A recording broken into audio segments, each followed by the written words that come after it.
मैं सूफी अनवर हुसैन शेख गुजरात से हूँ। आपके सवाल ने आज वाकई में मुझे हैरत में डाल दिया कि जो सबसे बड़ी अपने आप को पुरानी पार्टी कहने वाली आज उपचुनाव में भी अपने आप का जो प्रदर्शन है वो ठीक ढंग से नहीं कर पाती। मान लेते हैं कि जब चुनाव होते हैं, जो आम चुनाव होते हैं, उसमें बहुत सारे कार्यकर्ता इधर उधर हर इलाके के कार्यकर्ता होते हैं, मगर जब उपचुनाव होता है उसका माहौल कुछ अलग होता है। हर इलाके से, हर गांव से, हर शहर से, हर कस्बे से कार्यकर्ता अपना वर्क दिखाने के लिए उस इलाके में जाता है। लेकिन बदकिस्मती से आज गुजरात में कड़ी और विसावदर दोनों ही इलाके में कांग्रेस फिर एक बार फेल हुई है। जो राहुल गांधी, जो इनकी पार्टी के नेता है, वो बोलते थे कि यहाँ पे गुजरात में दो तरह के घोड़े, एक रेस के घोड़े, एक वरघोड़े के घोड़े, मतलब शादी ब्याह में जो घोड़ा जो लाया जाता है, सेहरा बांध के जो दूल्हा बैठता है, उसके ऊपर बैठने वाले घोड़े हैं।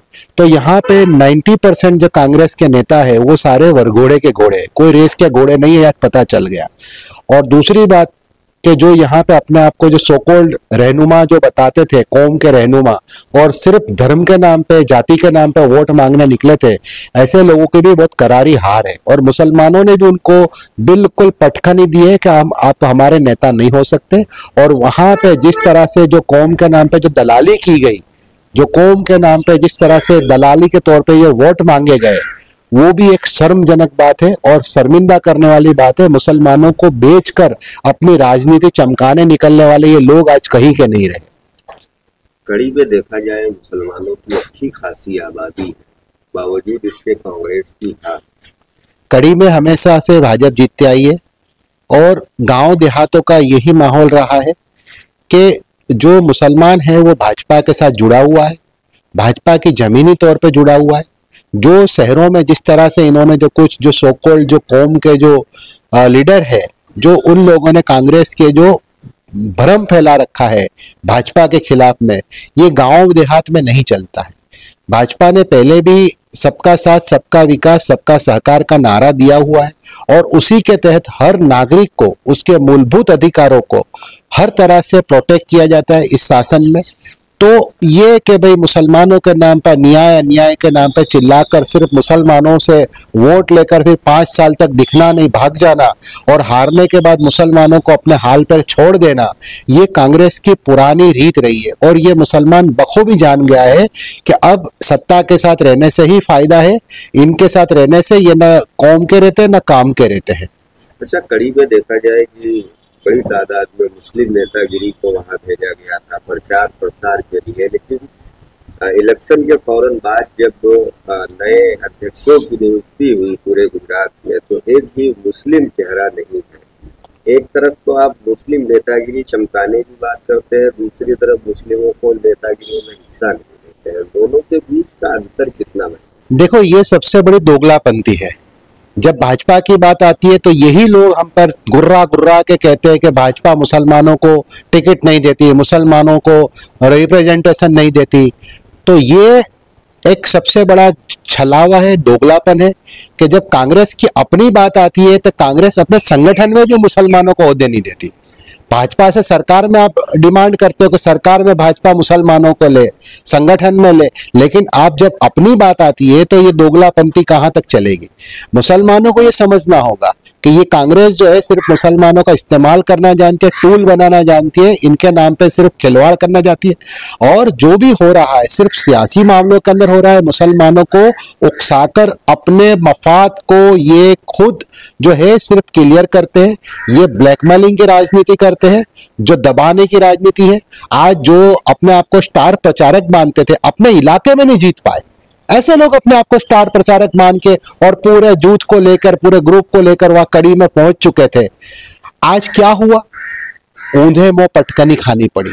इनके पास और कोई अब हथियार नहीं बचा, तो बेवकूफ बनाने का एक परिस्थितियों का निर्माण हुआ। इस तरह से बात करते हैं के जो एडिटर है उनसे हम सवाल करते हैं कि क्या यही मामला, परिस्थितियों का मामला नगर निगम के चुनाव में भी रहने वाला है? ये वही हालत रहने वाले हैं कि मुसलमानों को आप नहीं दोगे। एक तरफ तो भाजपा पे आरोप लगाते हैं कि भाजपा सिलेक्टिव लीडरशिप काम करती है, सिलेक्टिव लोगों को काम करती है, लेकिन जब अपनी बारी आती है तो आप जमीन में मुंह डाल के सो जाते हो।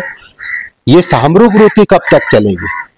अगर करना है तो सबके लिए साथ में करो। सबका साथ, सबका विकास, सबका सहकार की बात अगर जब सरकार कर रही है तो आपको उसमें दिक्कत क्या आ रही है? मुस्लिमों की सियासी शून्यता पर कुछ बात होनी चाहिए, क्योंकि देखा जाए तो बीजेपी पर आरोप तो लगता ही है, लेकिन कांग्रेस भी अब उसी के नक्शे कदम पर जा रही है। तो ओवरऑल मुस्लिमों की सियासी रहनुमाई कम हो नहीं, ये पहले से कांग्रेस की सोची समझी रणनीति है। कांग्रेस ने पहले से ही ये सब काम किया। जिस तरह से सेक्युलरिज्म के नाम पे मुसलमानों का गला घोटा है, मुसलमानों को अपने प्रतिनिधित्व से वंचित रखा है, ये कांग्रेस की एक सोची समझी राजनीति है। उसी की बाय प्रोडक्ट जो है भाजपा है। बाय प्रोडक्ट कभी प्रोडक्ट के सामने बाय प्रोडक्ट ही खड़ी होती है। बात सिर्फ इतनी है कि कांग्रेस ने जो नकली जो रहनुमाई के जो नाम पे जो अपने सिलेक्टिव लोगों को जो आगे बढ़ाया, और जो आज तक जिस तरह से कौम के नाम पे कुछ निकम्मों को थोप बिठाया, उसी वजह से कौम का बेड़ा गर्क हुआ। और अच्छे लोग जो पहले कांग्रेस के समर्थक थे, कांग्रेस के साथ में जुड़े हुए थे, ऐसे लोगों को भी मजबूरन कांग्रेस से रिश्ता तोड़ना पड़ा। हालात ये बने कि कांग्रेस अपने लोगों को न संभाल पाई, न एजुकेटेड लोगों को संभाल पाई, न समझदारों को संभाल पाई, अच्छे लोगों को संभाल पाई। अब रह गई छुट भैया लोगों के बीच और मिचोलियों के साथ में, जो पुलिस की मुखबिरी करते हैं, जो आए दिन यात्राओं के अंदर जो कमेटियों के नाम पे जो अपने आप की राजनीति चमकाते, ऐसे लोगों के भरोसे पे पूरी कांग्रेस रह चुकी है। अब कांग्रेस के अंदर अच्छा मुसलमान कोई नहीं, न मतदाता है, न इनका सपोर्टर है, न कोई जात का किसी तरह का इनका लीडरशिप है।